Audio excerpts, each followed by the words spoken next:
Good. Alright. Have you guys ever seen any of the World's Strongest Man competitions ever?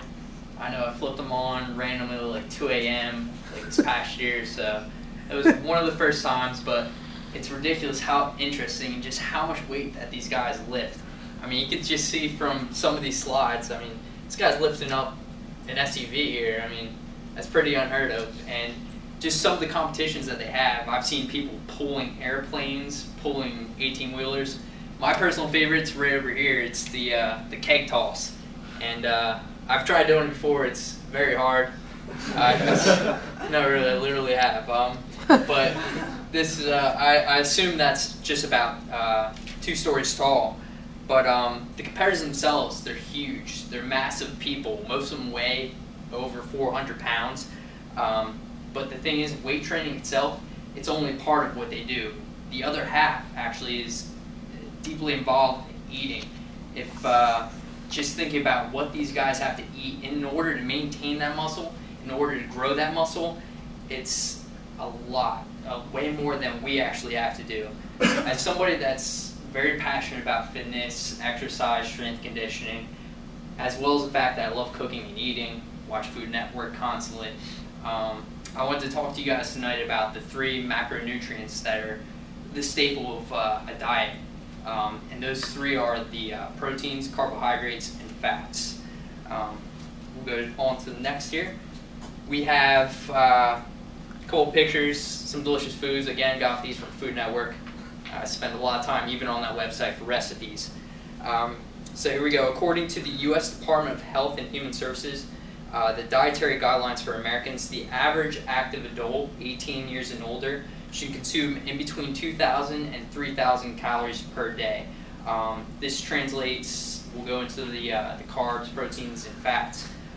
This is actually about 130 grams of carbs per day, 46 to 56 grams of protein, and 20 to 35 grams of protein per day. Now, but when you see those guys in the previous slide, you think, how are they actually getting by and growing that big on just that? Well, I wanted to kind of give you an opportunity to see what they actually look like a little closer at what they lift, and just to see their diet. So we're going to go on to the next slide. This here is the 2011 World's Strongest Man, Brian Shaw. You can see here he's lifting quite a bit. I'm pretty sure those happen to be 8 Hummer tires, and the total weight combined here is roughly 1,100 pounds, which is a lot more than you or I could probably lift. Now, in the Denver Post article, Colorado and I's coveted title of World's Strongest Man by Jim Armstrong, Brian Shaw, this gentleman right here, gives us an idea of the typical diet that a weightlifter would have on a regular day, just like any other day. For Brian himself, this day consists of 2 to 3 pounds of meat, usually red meat and chicken, 1 dozen eggs, 2 to 3 peanut butter and jelly sandwiches, 2 to 3 yams, which I didn't know what a yam was until earlier today. I actually thought it was, Spam. I don't know if you've seen the canned ham.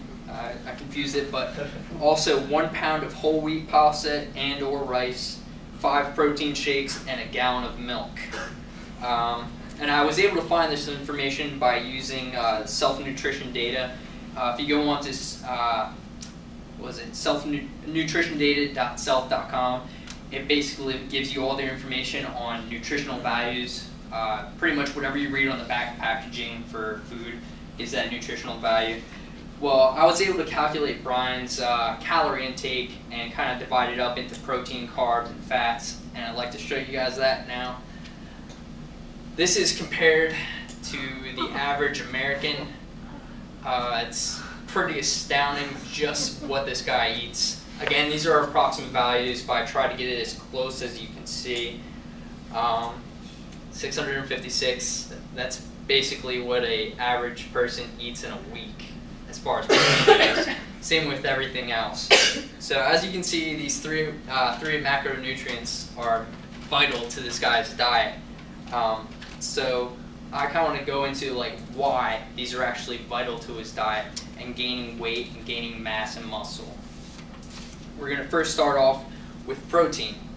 Now protein is probably the most important of the three, mostly because it makes up the muscular and the skeletal tissue of the human body. Some of the healthy sources of protein include lean beef, chicken, turkey, fish, eggs, and other dairy products such as milk and cheese.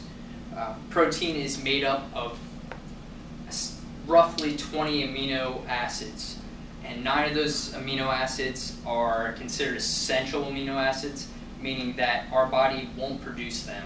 So we have to be able to get those throughout our diet in a typical day. And the reason that these amino acids are so important in our body is the fact that they're able to build muscle and they're able to repair muscle. So if you go to the gym and you're working out and you're putting up weight, you're just destroying muscle slowly throughout the entire gym session. So it's up to these amino acids to actually go in there and to build that muscle right back up.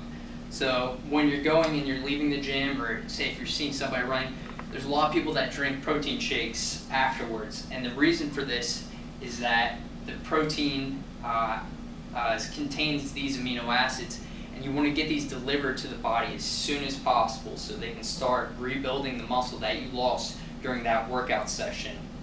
Now, you saw that the average American consumes way less than what a weightlifter would normally consume as far as protein goes. So you have to consider that, and you have to be able to get more protein into your diet if you intend to grow, if you want to build more muscle. So I found information from a physician nutrition specialist, Dr. Melina Jamplis. She suggests consuming roughly 1.2 to 1.5 grams of protein per pound of body weight. And this is just to grow muscle.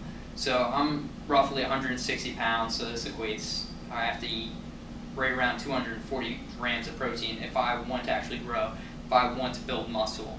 And thinking back to Brian Shaw, the 2011 Strongest Man, it makes it a little bit more understandable. He saw that he pretty much eats a week's worth of protein for an average American. He would normally have to consume in between 516 and 645 grams of protein if he wants to grow. Now we'll take a look at carbs real quick. Carbohydrates are very important. They're the fuel source for the entire body. I had an interview with a friend of mine. His name's Christian Lauer. He's actually the director of the sports performance at Powertrain Institute. He emphasized the necessity of getting a ton of carbs in before if you want to work out, especially simple carbs, because once you digest them, they're going to turn to glucose and they're going to be able to burn off a lot quicker than most other carbs. Keeping it as simple as possible. When you work out, your body uses up this energy source, and when your body runs out of it, it panics and it starts to eat the muscle. So if you're going to work out, you need to incorporate carbs and have carbs afterwards in order to build back that muscle. And secondly, after you work out, you're going to want those simple carbs again, just because for the fact it creates a spike in insulin in your body.